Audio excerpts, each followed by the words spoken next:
Sir आपले परिचय आपण 35 सभेमध्ये आले आहोत, कसा पाहता?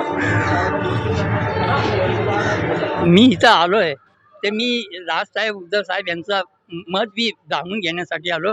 आणि मी आलो तर लोकांना एक एक प्रभाव असतो की हिंदू हृदय सम्राट बाळासाहेब ठाकरे आज बी आपल्यामध्ये वास्तव करतात. ते मला बघून त्यांना आठवण येते. हेच माझ्याकरता फार मोठी गोष्ट आहे. फार मोठा फरक पडणार. मी आता चॅनलला सांगितलं ना की फार मोठा मुंबईत नाही तर महाराष्ट्रात फरक पडणार आहे. मी परत तुम्हाला इथं येऊन इंटरव्ह्यू देईल तेव्हा हेच गोष्ट मी सांगेल, तुम्हाला आठवण करून देईल की येणार म्हणजे येणार, 100% येणार. भाजपचे एक नेते आहेत, ते म्हणाले की मुंबई जे आहे ना महाराष्ट्राचे हिस्सा भाग नाही. त्याच्यावर आपली अरे अरे असे चांगले चांगले बोलून गेले की मुंबई अशी नाही, मुंबई महाराष्ट्रापासून वेगळी काढू हे कोणाच्यात ताकद नाही आहे. हा मराठी माणूस जेव्हा जागा होईल ना त्यांना त्यांची जागा जरूर दाखवा.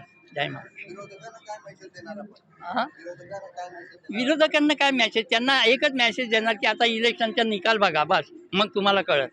बस हाच मेसेज माझा. जे गद्दारी करून गेले अरे गद्दारांच्या बाबतीत तर बोलू नका यार तुम्ही सगळ्यांनी काय, जनतेने सगळ्यांनी बघितलं गद्दारी कसे करून गेले, कसे फुटले.